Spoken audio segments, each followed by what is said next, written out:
What is your name? I don't think I ever had one. In a world of madness, we have found order. Brother.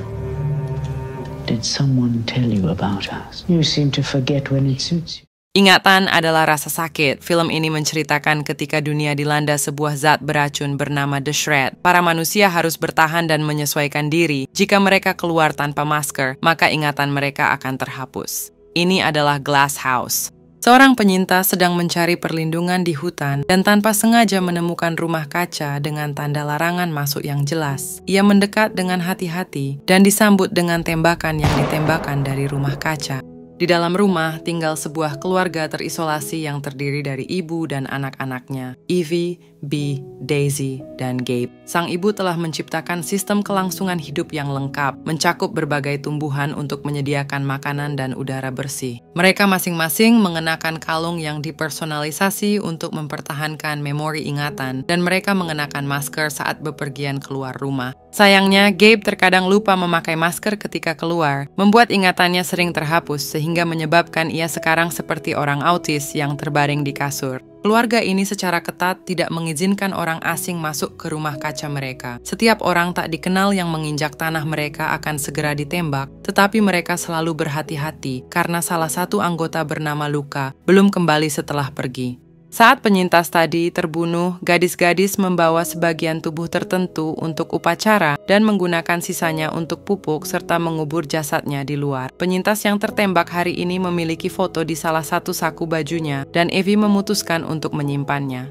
Saat ritual keluarga, ibu mengungkapkan rasa terima kasih mereka atas tempat berlindung yang disediakan Glass House, yang mana lukisan di dinding menggambarkan sejarah keluarga mereka dan bahaya The Shred di luar sana.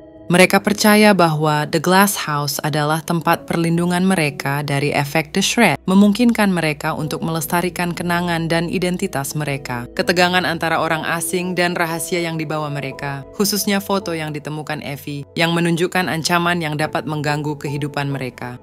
Suatu malam saat Bee sedang bertugas, dia melihat seorang pria aneh yang mendekat dan melepas topengnya. Bee memberi sinyal dengan senter, tetapi orang asing itu tidak merespon. Menurut aturan, Bee seharusnya menembaknya, tetapi sesuatu pada wajah orang asing itu mengingatkan Bee akan sesuatu. Ketika penyintas pingsan, Bee memutuskan untuk melanggar peraturan dan membawanya masuk. Sang ibu tentu marah dengan situasi ini, tetapi Daisy menunjukkan jika peraturan kedua tentang penampungan mengatakan bahwa segala sesuatu di dalamnya dianggap suci, sehingga penyintas itu dianggap berada dalam perlindungan. Sang ibu mengambil kesempatan untuk mengajari anak-anaknya cara mengobati luka, dimulai dari menjahit luka di paha penyintas itu. Keesokan paginya, penyintas itu terbaring aman di tempat tidur, sementara Bee tertidur di lantai di sebelahnya. Gabe yang kembali tantrum mendapati dirinya ngompol di tempat tidur. Evie kemudian membangunkan Bee untuk meminta bantuan. Bee yang ingin berhubungan dengan orang baru, buru-buru membantu Evie mengganti spray, tanpa menyadari jika Gabe masih di kasur. Evie yang harus membersihkan Gabe mendapati momen canggung di antara kakak beradik itu. Kemudian Bee bergegas merawat penyintas itu, di mana dia terkejut karena ia sudah siuman. Bee bergegas mengajukan pertanyaan, sementara ibu mereka mendekat untuk memeriksanya. Ia menegaskan peradaban sudah hampir punah dan hanya segelintir penyintas yang membutuhkan sumber daya. Penyintas mengaku salah satu dari mereka menyerangnya, mengakibatkan kakinya terluka. Dia bertanya apakah dia boleh pergi, tapi sang ibu berkeras bahwa dia harus tinggal dan bekerja untuk mendapatkan makanan. Belakangan, Evie sadar jika Gabe tidak nyaman berada di dekat orang asing, jadi dia mencoba menghiburnya dengan menunjukkan mainan buatan Gabe. Malamnya, Evie berusaha membuat Gabe merasa nyaman di dekat orang asing, mendorongnya untuk menyentuh wajah orang tersebut. Keesokan paginya, penyintas tersebut ditugaskan untuk bekerja di rumah kaca sambil diborgol untuk alasan keamanan. Bee kemudian datang membawakannya buah-buahan. Ia sangat senang dengan orang baru tersebut dan berjanji akan mengajarinya membaca.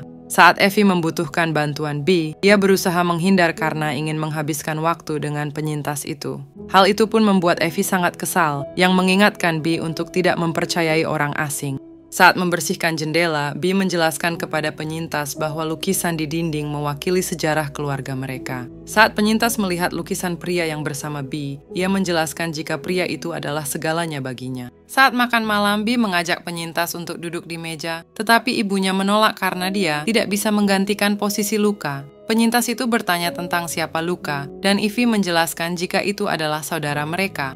Seiring berjalannya waktu, kaki penyintas itu akhirnya sembuh. Daisy kemudian penasaran dengan kuda karena dia belum pernah melihatnya. Sebagai tanggapan, penyintas itu menggambar seekor kuda dan berjanji akan mengukirnya jika dia memberinya pisau. Alhasil Daisy secara diam-diam mengambilkan pisau untuk orang asing itu. Suatu saat, orang asing itu berhasil membuatkan patung kuda untuk Daisy dalam bentuk puzzle. Gabe kemudian melihat itu dan diizinkan untuk memainkannya. Tetapi Gabe gagal menyusun puzzle tersebut, membuatnya marah karena takut digantikan. Ketika para gadis berusaha untuk menenangkannya, mereka tidak dapat menahannya. Sang penyintas meyakinkan Daisy untuk melepaskannya, dan dia berhasil menjatuhkan Gabe. Pada malam itu, Bee memeriksa dirinya di cermin dan melihat memar di wajahnya akibat ulah Gabe. Penyintas tersebut mendekat dan menggoda Bee, menyebabkan Bee secara tidak sengaja memanggilnya Luka. Penyintas itu mengaku bahwa dia tidak bisa menjadi Luka karena dia memiliki perasaan terhadap Bee yang seharusnya terlarang karena dia saudara laki-lakinya. Anehnya, Bee justru senang mendengar itu karena Luka juga mempunyai perasaan terlarang kepadanya. Keluarga tersebut akhirnya memutuskan untuk tidak mengikat orang asing itu lagi, dan dia diizinkan untuk bergerak bebas di dalam rumah. Suatu pagi, penyintas menemukan Ivy bersama dengan kotak dan menanyakannya. Ivy menjelaskan bahwa itu permainan yang dulu mereka mainkan bersama Luka. Penyintas tertarik bermain, tetapi Ivy berkeras bahwa dia bukan Luka. Dia juga mengingatkan jika dia tidak boleh mengikuti ritual apapun, seperti bernyanyi di taman karena dia orang asing. Namun, penyintas tersebut tidak setuju dan menyarankan untuk melakukan ritual agar mengingat siapa mereka, merasa bahwa dia perlu mengingatnya juga. Dia kemudian berbicara dengan Daisy dan Bee untuk mempelajari kota itu. Daisy tidak ingat karena dia masih terlalu muda saat itu, tapi Bee ingat jika Luka selalu memasukkan stroberi pada kota itu yang menjadi buah favoritnya. Belakangan, penyintas itu mendekati Evie untuk meminta maaf karena telah menyakitinya. Tetapi Evie masih tidak mempercayainya, mengaku bahwa dia akan menembaknya jika dia sedang bertugas pada hari itu. Penyintas lalu menawarkan bantuan untuk berjaga malam, dan Evie menyarankan dia untuk berhati-hati. Keesokan harinya, saat para gadis merawat tanaman, penyintas itu mendekati mereka dan memberikan Bee strawberry. Bee merasa jika penyintas itu adalah Luka yang mungkin lupa ingatan karena dia tahu buah favoritnya, sementara Ivy curiga dan melihatnya sebagai kemungkinan manipulasi. Di sore harinya, penyintas itu menemani Bee saat dia bertugas menjaga. Dia menyentuh Bee yang membuatnya merasa nyaman, bahkan ketika dia harus menembak penyintas lainnya. Setelah itu, Bee dan sang penyintas bermesraan di gudang yang terbuat dari kaca. Ivy kebetulan lewat dan melihat apa yang mereka lakukan, yang mengingatkan kembali kenangan lamanya. Dia melihat perilaku serupa Bee saat dia dengan Luka selama bertahun-tahun yang lalu. Tiba-tiba penyintas itu memperhatikan Ivy dan melarikan diri. Belakangan, penyintas itu menggali sesuatu di pot tanaman dan menemukan kotak milik Evie. Di dalamnya ada 2 baterai bekas serta kalung dengan huruf L. Dia bertanya kepada Daisy tentang kalung itu. Diketahui jika ibu membuatnya ketika seseorang lahir dan tidak boleh dibuang. Ketika tiba waktunya untuk ritual kedua, penyintas itu bergabung di meja dan membuat Evie kesal, yang percaya jika orang asing tidak boleh mengikuti ritual ini. Penyintas itu memperlihatkan tas koin yang dibawa dan kalung Luka terjatuh. Penyintas itu sekarang mengaku sebagai Luka. Dia mengaku kalung itu selalu bersamanya dan dia telah lupa maknanya. Daisy dan Bee semakin percaya jika itu beneran Luka. Namun Evie menuduh jika dia membunuh Luka yang asli dan mencuri kalung itu, yang menimbulkan pertengkaran. Ibu kemudian turun tangan memuji Evie karena mencoba membela keluarga, sementara Bee kesal karena dianggap memihaknya. Karena emosi, Bee menyinggung keadaan Gabe. Gabe adalah kesalahan Evie karena selama ini meniduri adik laki-lakinya dan tidak mencegah dia keluar tanpa masker. Hal ini menyebabkan Evie menangis. Saat makan malam, semua orang akhirnya berkumpul meski keadaan sedikit tegang. Belakangan, Evie bertanya kepada ibunya, mengapa hanya dia yang harus menyimpan kebenaran. Tapi ibunya hanya menyuruhnya untuk tidak khawatir karena dia punya rencana. Jika ada anak yang kembali lahir, maka orang lama seperti Luka akan pergi, dan dia yakin penyintas itu nanti akan pergi. Malam itu Evie dan Gabe terganggu dengan suara ranjang. Itu adalah Bee dan sang penyintas yang sedang melakukan olahraga malam. Beberapa hari kemudian, kaki penyintas itu akhirnya sembuh total, namun sang ibu tetap membiarkannya berjaga sendirian. Saat para gadis sedang mencuci pakaian, Evie memperhatikan bahwa Bee belum menstruasi dan memberitahu ibunya. Sang ibu mulai menandai menstruasi Bee di kalender, dan beberapa minggu kemudian, dia memberitahu Bee bahwa dia memang hamil. Awalnya Bee senang mendengar kabar itu, namun hal itu berubah menjadi kekecewaan saat ibunya menjelaskan keterbatasan sumber daya mereka, memaksa Bee untuk memilih antara menjaga bayi tersebut atau membiarkan sang penyintas pergi. Bee mulai menangis dan menjerit, yang mengakibatkan Gabe panik dan membuatnya berlari keluar tanpa masker. Evie mengejarnya dan mengingat kenangan serupa ketika Gabe masih kecil dan kehilangan ingatannya, yang mengungkapkan rasa bersalahnya. Tiba-tiba, sang penyintas muncul tanpa masker dan menopang Gabe untuk kembali ke dalam. Dia meyakinkan Evie jika itu bukan salahnya, tetapi Evie terus menangis dan menjelaskan jika ingatan Gabe itu sangat indah. Bee kemudian datang dengan rasa cemburu, mengingatkan sang penyintas untuk menemaninya ke shift berikutnya. Saat bertugas, Bee memberitahu sang penyintas bahwa dia hamil dan dia harus pergi. Namun ia menolak ide itu, memeluk Bee dan berjanji akan memberitahu ibunya. Sementara itu, Gabe melihat Evie tidur dan berusaha memeluknya dari belakang. Evie terbangun dan meminta Gabe tenang. Ia lalu memberikan bantuan agar Gabe tidak merasa gelisah. Ketika semua orang tertidur, Evie terbangun dan sang penyintas mengikutinya. Dia mengatakan bahwa dia tidak harus hidup dengan rasa bersalah selamanya dan mempertanyakan hubungan dia dengan Gabe. Evie membela diri mengatakan jika Gabe pantas mendapatkan kebahagiaan, tetapi sang penyintas menunjukkan jika Evie juga berhak mendapatkan kebahagiaan. Keesokan harinya, penyintas itu menertawakan perasaan Gabe terhadap Evie, menyiratkan bahwa Evie tidak mencintainya, dia hanya merasa kasihan padanya. Hal itu pun membuat Gabe marah dan menghancurkan jendela, membuat para gadis segera masuk dan menambal jendela sebelum racun The Shred masuk, dan ibu menegur Gabe atas tindakannya. Namun, orang asing tersebut mengaku bahwa itu adalah kecelakaan yang tidak disengaja. Belakangan, sang ibu bersyukur ketika orang asing itu bisa mengatasi Gabe, tetapi dia juga menegaskan jika semakin lama ia di sini, maka kondisi Gabe akan semakin tidak stabil.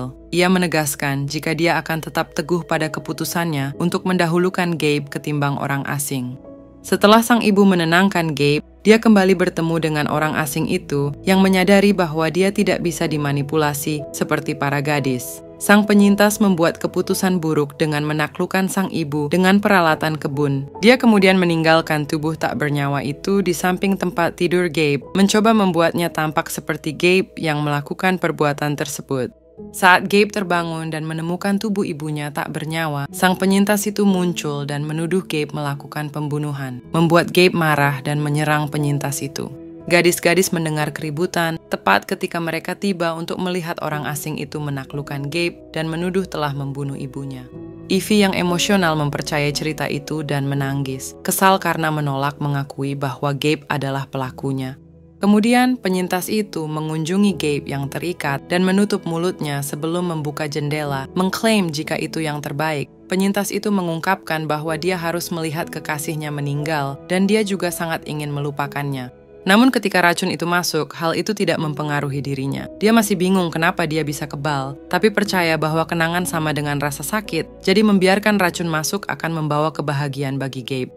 Para gadis kemudian mulai mempersiapkan ritual untuk tubuh ibunya, tetapi Daisy masih belum siap untuk itu. Alhasil, Evie mengajaknya ke bawah untuk menenangkan diri. Tanpa disadari oleh Evie, ia menjatuhkan kotak miliknya dan memberi kesempatan pada Bee untuk menyelidikinya. Di dalam tas kecil, Bee menemukan nama luka dan 2 baterai yang membawa kembali ingatan tentang penembakan orang asing yang tidak pernah diungkap oleh keluarganya. Dia kemudian bergegas menuju ke taman, di mana dia menggali kuburan dan mengambil senter yang memulihkan ingatannya sepenuhnya. Dengan syok yang mendalam, Bee menyadari bahwa orang yang ia bunuh adalah luka yang asli karena dia tidak dapat memberikan signal akibat baterai senternya yang mati. Ibu dan Evie menyembunyikan semuanya dan membawa Bee keluar tanpa masker untuk melupakan ingatannya. Fakta ditemukannya baterai liontin di dada Evie menandakan dia selalu mengetahui kejadian tersebut. Bee jelas marah, namun Evie melakukan itu karena ingin melindungi Bee dari penderitaan berkelanjutan. Sang penyintas turun tangan untuk menghentikan pertengkaran, dan saat dia fokus pada Evie, B yang cemburu memutuskan keluar untuk mereset ingatannya. Penyintas itu menghentikan Evie untuk mengejarnya, bersikeras bahwa dia mempunyai hak atas hidupnya sendiri. Pada titik ini, Daisy memberitahu yang lain bahwa Gabe telah berubah, masih terbaring di tempat tidur namun seperti orang sudah mati. Saat mereka mencari tahu kondisi Gabe, B kemudian masuk dengan ingatan baru dan tidak mengenali orang asing itu. The Shred telah menghilangkan ingatannya. Evie mulai menyadari bahwa dia perlahan kehilangan seluruh keluarganya akibat The Shred, meninggalkan dia sebagai satu-satunya pembawa kenangan. Penyintas itu mencoba menenangkannya, meyakinkannya bahwa dia juga bisa mengingatnya. Evie setuju bahwa mereka tidak akan mengungkap rahasia kelam keluarga dan akan bekerja sama melindungi keluarga.